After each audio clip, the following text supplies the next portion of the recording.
Yay fəslinin gəlişinə baxmayaraq bazarlarda meyvə və tərəvəzlərin qiymətində artım müşahidə olunur. Satıcıların sözlərinə görə keçən illə müqayisədə bu ilki qiymətlərdə 3 manata qədər fərq var. Məhsulların qiyməti onların növünə və mənşəyinə görə fərqlənir. Hazırda bazarlarda meyvə və tərəvəzlərin qiyməti belədir. Qarpızın 1 kiloqramı 70 qəpikdən 1 manata, yemiş 2-3 manata, çiyələk 4-7, şaftalı 5-10, albalı 7-10 manata, gilas və gilanarsa 8-15 manata təklif olunur. Böyütkənin yarım kiloqramı isə 8 manata satılır. Keçənlər bol idi, bu il azdı, meyvələr. Keçən il məsələn gilaslar, yaxşı gilaslar 10 manatdan yuxarı gilas yoxdur. Bu illər 15 manata da gilas var. Bu mallar hamı deyir bahadır. Bu malların pervi sortu var, iftaroy sortu var. Seçmə mallar bahadır. Bu gözədir, bunu seçiblər. Seçib, bu 5 manata da var, 10 manata da var, 15 manata da var. Kimə cibə uyğun gəlir alır. Bu fişinə şpankadır, qaçmazdan gəlir. 10 manata satış edirəm bunu, 10 manata. Bu yerində elə opta boyda 8 manatda. Ət deyirəm, ora-bura 1 manatda bizə qalır da. Və baha deyəndə yaxşı mal həmişə baha olub da. Kəndlərdə bütün yerdə yağış yağır. Bu il hamı bilir ki, duru yağışı, meyvənin çoxu məhv olub gedib.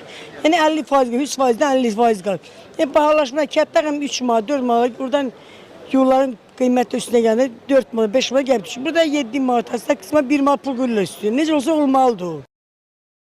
Satıcılar havanın yağıntılı keçməsinin də qiymətlərə təsir etdiyini bildirirlər. Rayonlara yağan yağış, leysan və dolu səbəbindən təsərrüfat sahibləri xəstəliklərlə mübarizə aparmaqda çətinlik çəkirlər. Nəticədə əvvəlki illərlə müqayisədə bu il məhsuldarlıq azalıb. Hava ilə yanaşı məhsulların bazara gətirilmə xərcləri də qiymətlərə təsirsiz ötüşmür.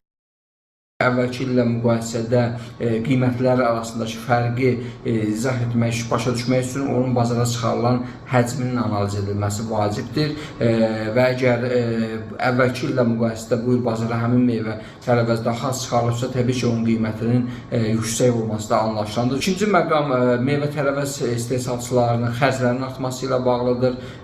Ötən ildən bir sıra tarif şurası tərəfindən bir sıra xərclərin qiymətlərinin artması meyvə tərəvəzin həm yetişdirilməsi, həm də onun daşınmasında qiymətləri artırır. Mütəxəssislər bildirirlər ki, məhsul bolluğu yaranacağı təqdirdə qiymətlərdə müəyyən enmə müşahidə oluna bilər. Ancaq mövcud şəraitdə həm hava amili, həm də daşınma xərcləri bazarda qiymətlərin yüksək qalmasını şərtləndirən əsas səbəblər kimi göstərilir.